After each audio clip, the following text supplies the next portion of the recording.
Hey guys, it's heyybritny and welcome back to my channel. I'm super excited to be doing this episode. This is the Jubilee Amanda Seales versus 20 Black conservatives, and I'm really excited to be doing this episode because I have been wanting to do a episode or two on a lot of the topics that they covered in this debate, so this is really good timing. I'm glad that I can just knock this out in one video, and we also have some good content that we can respond to in this whole debate that we have in this episode. So I really wanted to do this episode because I've been seeing a few things floating around on social media. The first thing was with the controversies on White Only Towns video. It really got me thinking about race relations, and I wanted to talk about basically the idea of Black people building America and what that means.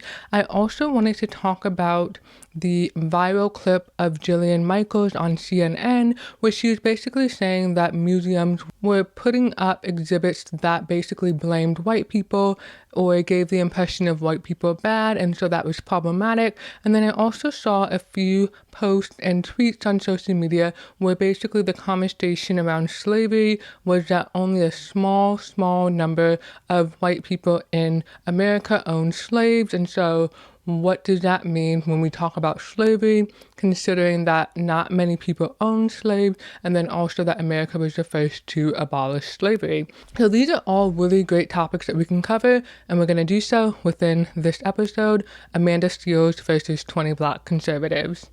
Now, in terms of Amanda Seales, so I don't know why people don't like her. I know that she has kind of an iffy reputation. There was a video that I've seen on YouTube, but I don't think I watched it in full because there is this YouTuber that I used to follow. Her name is Jubilee, if I'm saying it correctly, and she has really good content where she talks about things kind of like in a academic type of way. And she had a video on Amanda Seales, and obviously the title of it was the implication that she is a problematic person, or she said or did something that was problematic. And so that has always been in the back of my mind, and I've seen either viral clips of her, and I can't recall all of the details, but I have this distinct impression that something about her is problematic. And so when I saw this, I was like, okay, let me give it a chance and see if I like everything that she says or what the situation is in terms of her having this debate with 20 people.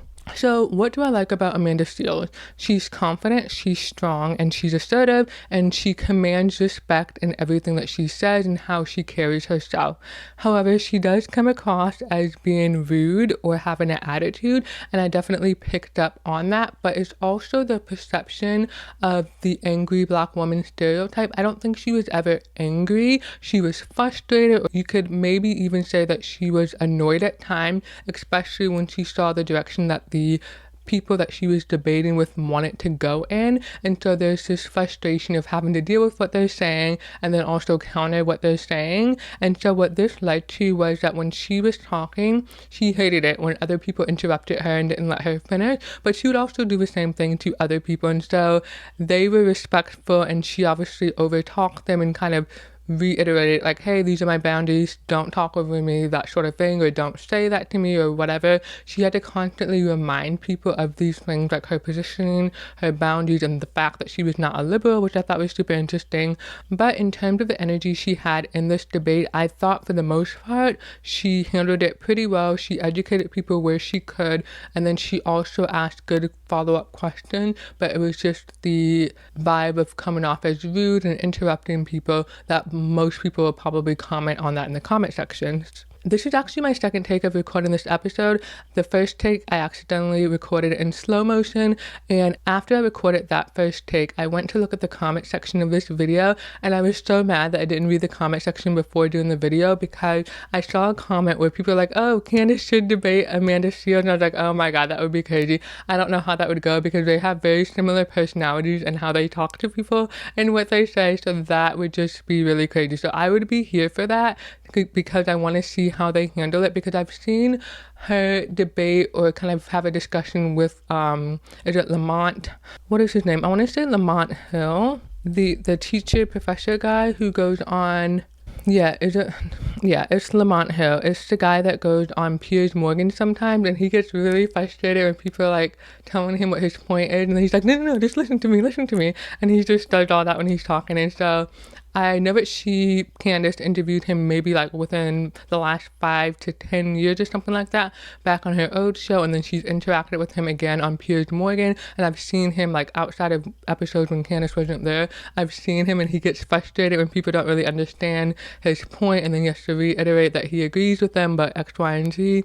And so I don't think the conversation with Amanda Seales will go anything like Candace's conversation with Mark Lamont Hill, but I do think it would be a very entertaining discussion or debate. So I would be here for that. So if that could happen, I would definitely see that. I also saw some comments saying you need to do Umar Johnson versus 20 mixed people. That would be so funny because he's so pan-Africa and he's so pro-black that he would probably have a meltdown if he had to do that, but that would be funny. So yeah, I'm definitely here for Candace and Amanda Seales.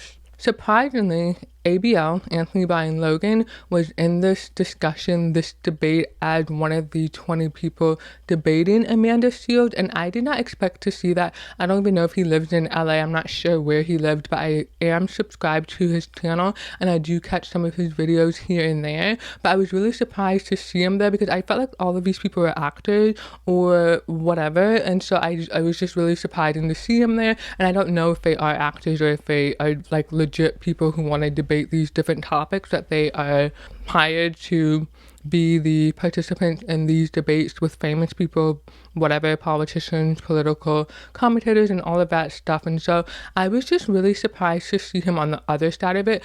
I guess I just expected him to be the person that 20 other people were debating, but for the most part, he was the same as how he is on his show. He had the same mannerisms, he talks the same way, and all of that stuff, but it was really good to see him, so I'll be interested to see if he does any more of these 1 versus 20 type of discussions. And then just going back to my comment about whether or not these are actors, it was funny because maybe after the second person, Amanda Seales, she got frustrated and she's like, you guys have to be acting. I know you guys are actors. And then she's like, oh, we're in LA, it makes sense, and blah, blah, blah. So it was just funny because I legitimately do not know if these are actors. Are they given their talking points? Is this like MTV where you have people audition for the different documentaries style TV shows they used to do on MTV? Like, how does this work? And are these people just coming into this blind with whatever knowledge they know? What is the prep like for this? And so it's just super interesting because this is maybe the 3rd episode that I've seen from this platform, and I think they've been entertaining. I like this one. I actually watched it all the way through, and it took me a little bit longer just because I was taking notes as I was going, but for the most part, I really did enjoy this discussion. Okay, let's get into the things that they talked about. So Amanda Seales, she is basically going through, I think, 3 or 4 different topics, and she's making a claim, and then basically they're going to debate the merits of her claim. So the first claim is reparations are just and necessary. So ABL was the first person up, and I didn't really understand everything that he was saying because it was just hard to follow, but basically he was saying you can't give people a check. Then there's the issue of where does the money come from, who pays for reparations and all of that stuff. And then he was also hitting on the fact that we do need proper education for people, Black people in America. And then he gave this example of people not being able to read in Baltimore. And so he also brought up the point of how Black people, I think what he was trying to say is they're not really doing more to justify why they are just seen as a workforce or a labor force in America. And so I wasn't really able to follow everything that he was saying, but that's pretty much what I have in my notes. So hopefully I got all of that right. And in terms of the Black people being seen as a labor force, Amanda echoed this, but she also said that Black people are not seen as equal in America, and she was stressing that reparations is needed to repair the Black community, and there's different things that you can do to repair the Black community, because she brought up how there's reparations and remuneration, and remunerations is basically paying people back, I guess, for services or labor, whereas reparations is more so about restoring and undoing and righting a wrong that was done kind to people, and that doesn't always have a monetary value as far as handing somebody a check. There's different things that you can do to help repair the Black community and restore it and uplift it. Then came up the conversation of Black on Black crime, and she was pointing out that statistics can lie.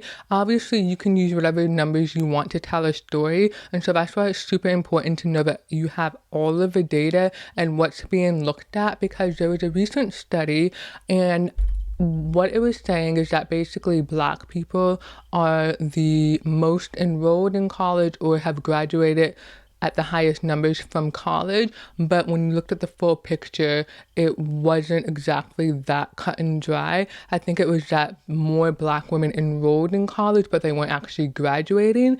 I'm not 100% sure. You can definitely look that up and let me know what you think about that in the comment section, but that was basically a point that was being made, that people can use stats to present whatever story they want, so you just need to be able to go and find those statistics, that information, and then verify for yourself what the numbers actually show.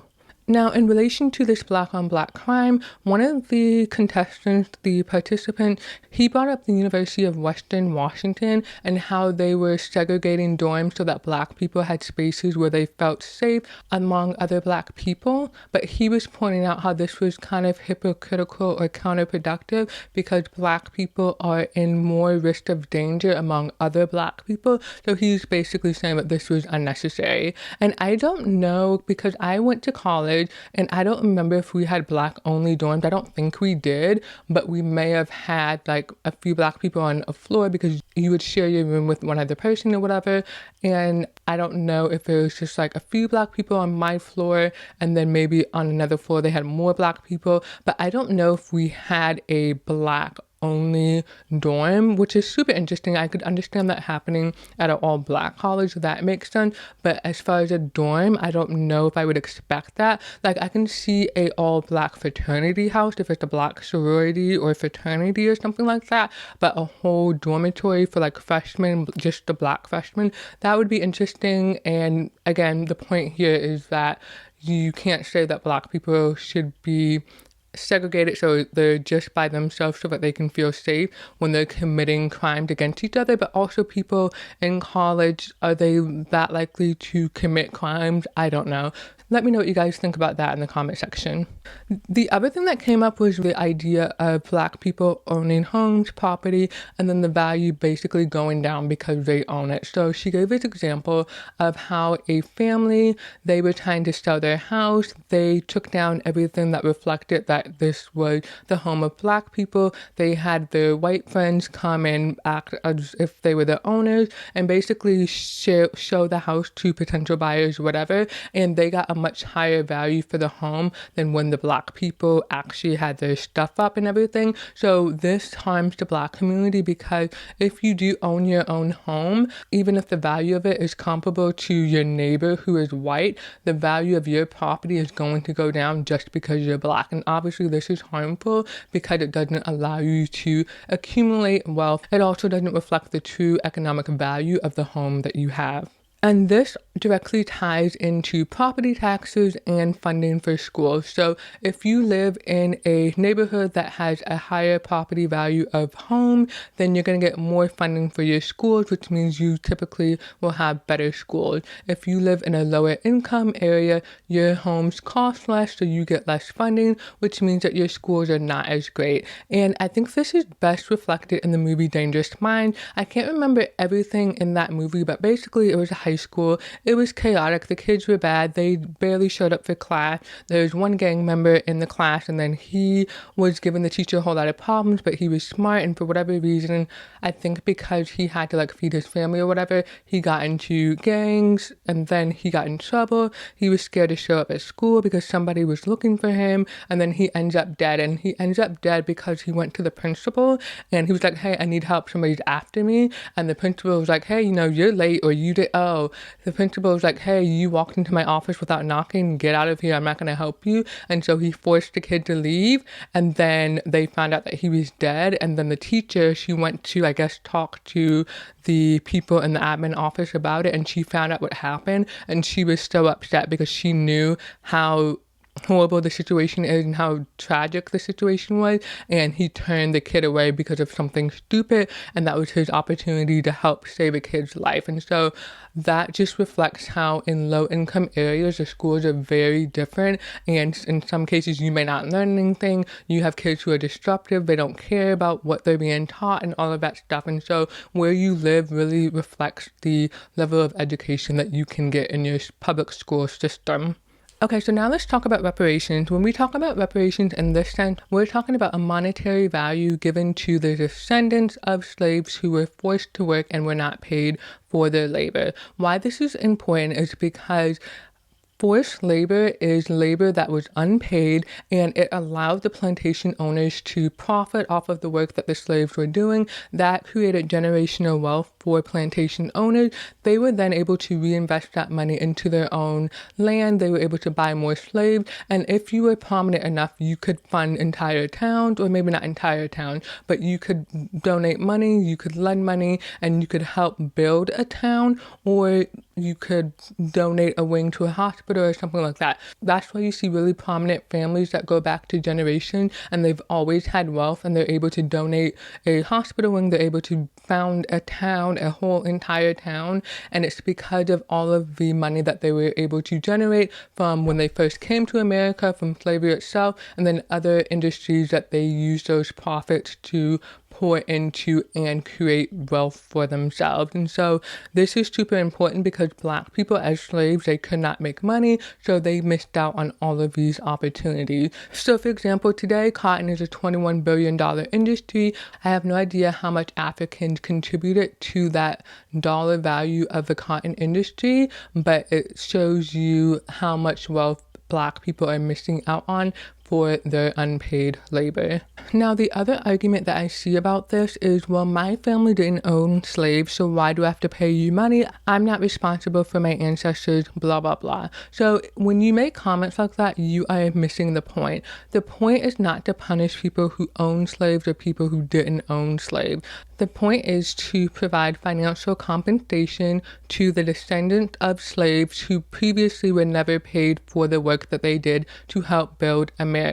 So it's about being paid for the work that you do.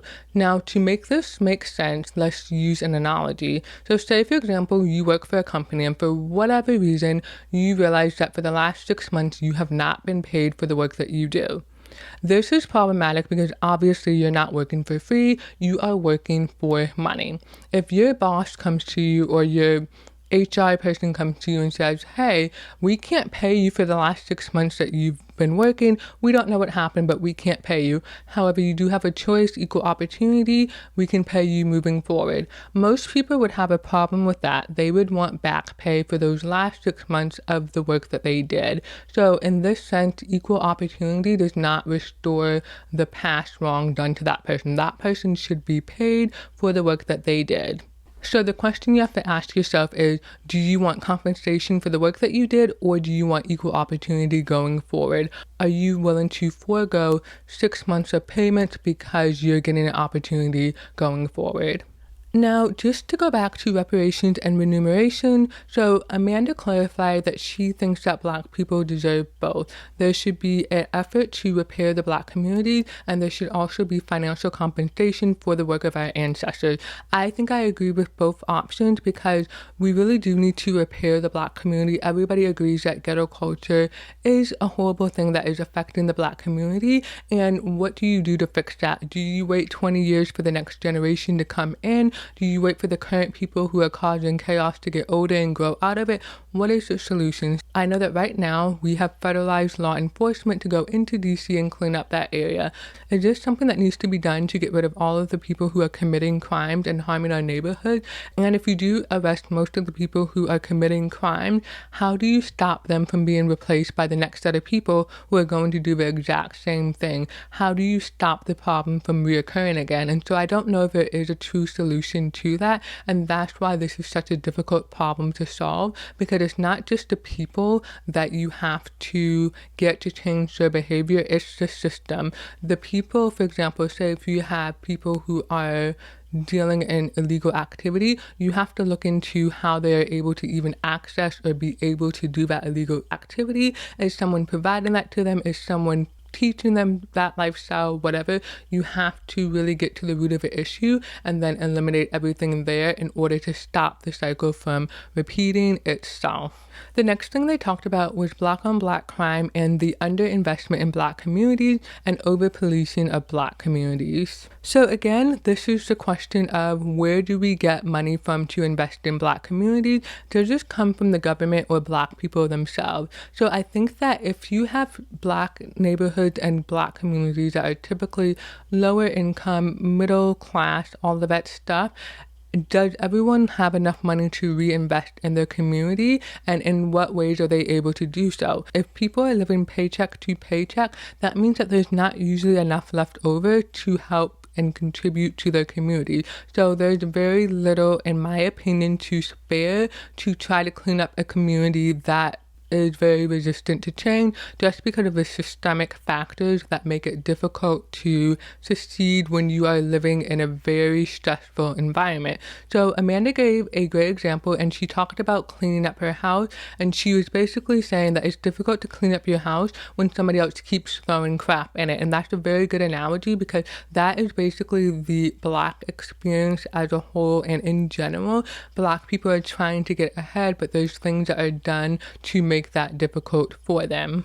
And so in this conversation, they really wanted to explore why the Black community is like it is. One of the participants said that this was because people are making bad choices. This is because men are not marrying women. This is because men are not being fathered. These are all things that have contributed to the decline of Black communities, but you also have to look at the environment as a whole. One person was saying that they believe that Black on Black crime is a lack of accountability. And I think taking accountability is the wrong word to use here, because I've been hearing this word a lot. And you can tell people to take accountability, but you also have to look at the environment that people grow up in, the resources that they have access to, the support systems that they have, because there are opportunities for some people to make it out of dangerous Black communities. But just because some people make it out doesn't mean that it's possible for other people.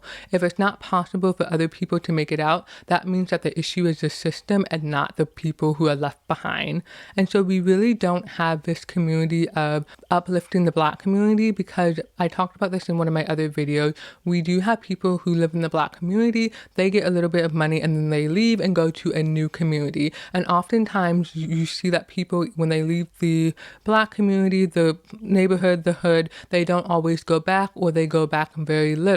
And it's very difficult to invest in a community that you've left and you're not actively a part of it, especially if you haven't seen any changes. And to kind of hit home how your environment impacts you, Amanda gave this example of being a CEO of a company and having all 20 of these people work for her. And if she dictated what they could eat each day, that would obviously impact their quality of life and then the decisions that they make going forward. So if she told them they could only eat junk food, fast food, processed food, all of that stuff, obviously that is going to impact their quality of life. Some people may choose to starve because they don't want to eat that food. Some people may eat that food and eat normal portions. Other people may eat that food and overeat, which would lead to health complications and shorten their lifespan. And then also that would impact their quality of life outside of work. And I don't know if this was a 8-hour workday that she had control over what they ate, or if they were going to be stuck with her for 24 hours. But the point is, what you eat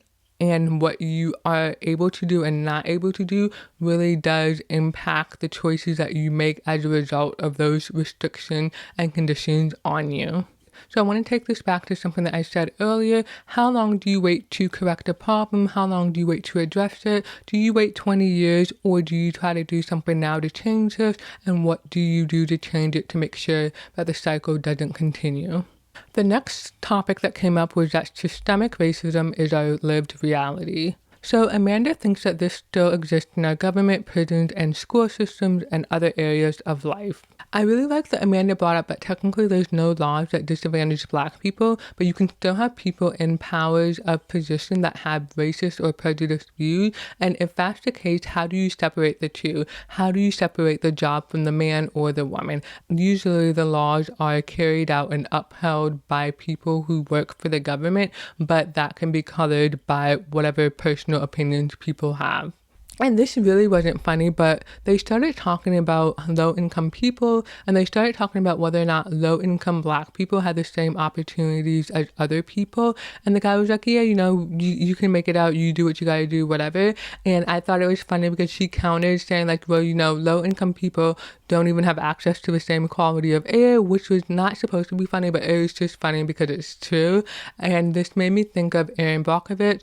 Obviously, she had to deal with, I think, chemicals or something leaking into the ground or the water, but the point being is that this was kind of like a rural low-income area. They had a plant near them and it was affecting their quality of life. And so you may live in environments that are rural or low income and you don't really have control over what is next to your home, next to your school. Those type of things can influence and harm your quality of life. And so she was saying that basically low income Black people do not have the same opportunities as low income people. And I thought that this was an interesting example because they were talking about poverty, and I think you really have to define what poverty is, because you can have someone who works in a small town, they have a decent job, they're able to pay their bills, but they don't make a whole lot of money, but they're still able to do all of the things that they need. The standard of living is just lower.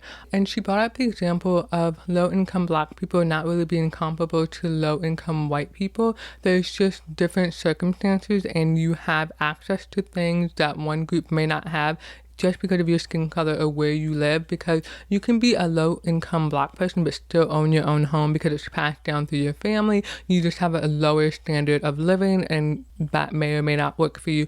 Typically, if you have a low-income Black family, you may or may not own your own home and you live in a completely different environment. You may be in the inner city where it's a little bit more chaotic and there's people packed on top of people in those apartment buildings and all of that stuff. So you can have two sets of low-income people, but the experience may be different just because of systemic racism, the history of this country, and all of that stuff. So just because two people of different races are low income, that doesn't mean that they necessarily have the same lack of opportunities or lack of resources. Now, in terms of policing, she gave a really good example, and she basically was talking about how the whole idea of a police department and policing came from slave catchers. And so I've been reading a little bit about this, and basically when slavery first started, there were indentured servants who were white, and they were more kind of like the slaves, but they weren't necessarily treated as badly.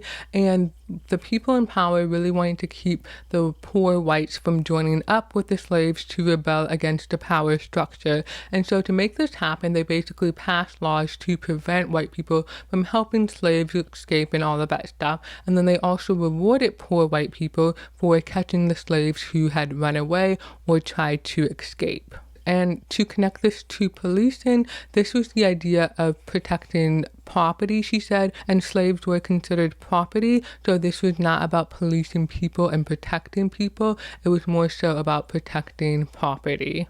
And to continue on this narrative of systemic racism, I really want to hit home that I agree with the idea that just because some people make it out of the ghetto or the hood, that means that the system is fair and that there's nothing wrong with the system, and that if some people can make it out, everyone else should be able to. And if they don't make it out, that means that they are doing something wrong. It is not the system. I really like that she hit home that everyone should be able to make it out. A majority of people should be able to make it out. It's not just some people or a small number of people make it out.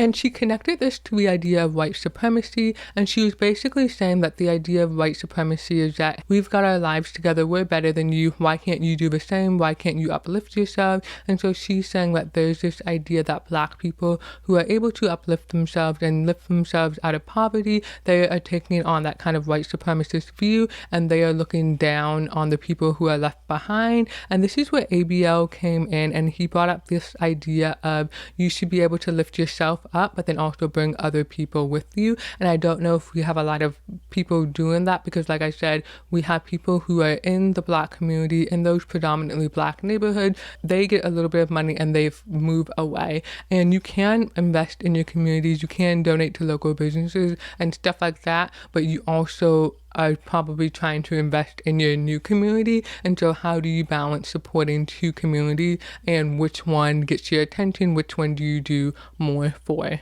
So now to address the last topic, Black conservatism fails to address the needs of the working class. So this is where ABL came on again, and he was basically saying that we need to focus on skilled trades, taking whatever jobs are available and not really focusing on office work or expecting handouts from the government. Amanda then brought up an example of someone who was making $15 an hour in one state. They moved to North Carolina or something like that, a different state. That person for the same job was getting $7.25 an hour because that was minimum wage. And that is really crazy because I've seen that when I've been applying for jobs where you can apply for a role and it will say, hey, we're paying you this salary if you live in these states, we're paying you this salary if you live in these states. And so there's this distinction of people doing the same role but getting paid differently, and I really don't think it should be like that. You should be getting paid the same regardless of where you live. Groceries should be the same regardless of where you live. If you fluctuate the prices based on where people live, that to me kind of tells you that that's not the real value of that item. And in terms of the working class, they did talk about unions, and they talked about how Black people were not allowed to be part of unions, and they specifically talked about how free Black people were a threat to white people who had to learn the trades, and so now they're having to compete with Black people for the same jobs that they have no experience in or very little experience in. And so that makes it a more competitive market to find jobs and to earn a living. And so to fix this, they eliminated or did not allow Black people to be part of unions, and if they got the jobs, they would be hung or they would be removed from the situation, so they were no longer a threat to the white working class. There was something that came up that I also wanted to talk about, and this is the diaspora of Black people. And so I watched a Garrison Hayes video on this, and basically there's a whole entire experience of what it means to be Black. And for me, when I say Black, I mean African American, and I don't typically say Black American, I just say Black. And so for me, when I say Black, I mean African American, or I'm talking about the Black community as a whole. I'm talking about Black people who have darker complexion and people who are obviously not white. And so they talked about, in this episode that Garrison Hayes did, they talked about how people would say, oh, hey, you're not Black, you're Jamaican, you're Caribbean, or you're from a different country. And so the point is that there was this division about Black people, based on where they lived instead of a common shared experience. And obviously you can't have a common shared experience if you're from a different country. And so really the point that I wanted to focus on is that I think it makes it difficult if you don't know what terms people are using and how you're using them. For example, I use Black to say African American, but people could be using that to mean something else. And so I can understand in that sense why if someone is Jamaican and I call them Black, why they may correct me, or why someone else may say, hey, they're not Black, they're Jamaican, whatever. Because really when you say someone is Black, you're talking about African American and someone who has history or their roots in American slavery. So in this discussion, Amanda really made the point to say that there's a diaspora of Black people and not all Black people have the same lived experience, and we have to recognize that. And it's difficult to speak on an experience that you don't necessarily have, especially if you're from a different country. The most that you should be doing is trying to learn about other people's lived experience without criticizing them or condemning them for having a different experience than you. And the other thing that came up that I was a little bit confused by was the 3/5 compromise. So I know that was the practice of counting 3 out of 5 slaves as a person because that limited the power that the southern states had. And there was an argument made that if, I guess, they had counted Black people as a whole person, that would have given the South more power and the country would look completely different than it does today. And so I think, yes, you can argue that is true, and America could be very different if they had expanded slavery and allowed it to continue. However, that wouldn't have changed things for slaves. It wouldn't have given them more rights. It would have just given more power to people who already had a lot of power. And then the last thing they talked about was the MAGA movement, and they talked about how this really started after the civil rights movement, and they talked about how the party switched. So I believe it was the Republican Party who was the party that freed Black people from slavery, and then basically she was saying that they flipped positions, but not in the sense of a 180. So what I think she's saying is that people just change their name without changing the people. So the Republicans literally were just called the Democrats, but the people were the same. And so now she's saying that the people who, I don't really know what she was saying is super confusing. I know that people say that they switched the parties, but then also they say that it's very difficult to compare the parties now to how they were back then, because they had very different focuses and different kind of like ideologies, and you can't really compare it in the same way. And so I really don't know what she is saying, but if you know, definitely let me know in the comment section below. And I also want to hit home on this idea of separate but equal. So we know that most towns were separated into the white side and the black side of town, and the black side of town was usually inferior, not as up to par. This leads to economic disadvantage for Black people because, again, your property is lower, your education quality is not as good, and all of that stuff, but there was still pride in the Black community and doing what you can with what you had and uplifting yourself. We did have some really good and successful Black communities, so it is possible to have a Black community that is successful and cares about doing the right thing and behaving well and really keeping families together and not participating in ghetto culture. However, we also have to look at the environment that Black people, especially low-income Black people, have been placed in and kept in so that they cannot succeed. And so we can acknowledge both things. We can acknowledge that people need to take accountability and uplift themselves, but we can also acknowledge that there is a system in place to keep people in certain positions so that they cannot advance, or so that the people who are in power can stay there.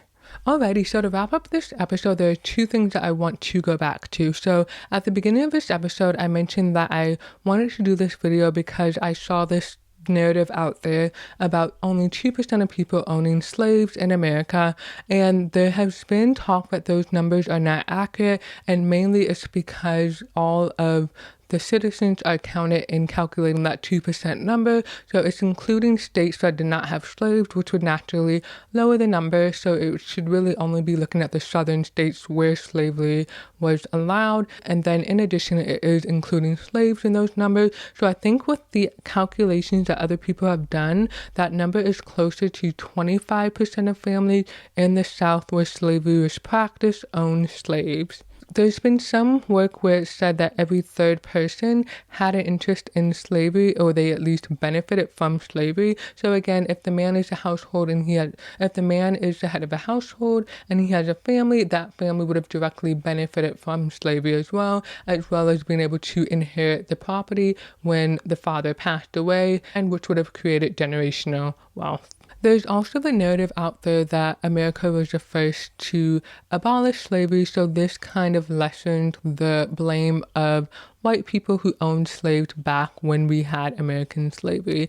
And so what they say with this narrative is that there were other countries who were doing slavery or practicing slavery before Americans started practicing it, and there's other countries that are still participating in slavery today. And so this is problematic because, one, it shifts the blame to other countries without recognizing that America participated in slavery and then ended it when there was no more use for slavery. And so you can say that that's kind of like stealing a car and then returning it. So in some situations, people may say, hey, you returned the car, no harm, no foul. But other people may say, hey, no, you stole the car. It doesn't matter if you returned it, you still did something that you should not have done. And so I think you can't have it both ways. You can't participate, but then want credit for ending it when you could have just never participated in the first place. And so obviously that's a sensitive topic because that is a very popular topic out there, and especially in relations to the Jillian Michaels clip that is going around. But I wanted to make sure that I talked about that because that was something that caught my eye. And so yeah, I really wanted to focus on all of the topics that they talked about in this discussion, and hopefully all of the points made sense. I also wanted to make sure that I added my thoughts were appropriate, because I really did want to add some value to this conversation. Let me know what you guys think in the comment section. Thank you for watching, and I'll see you in the next one.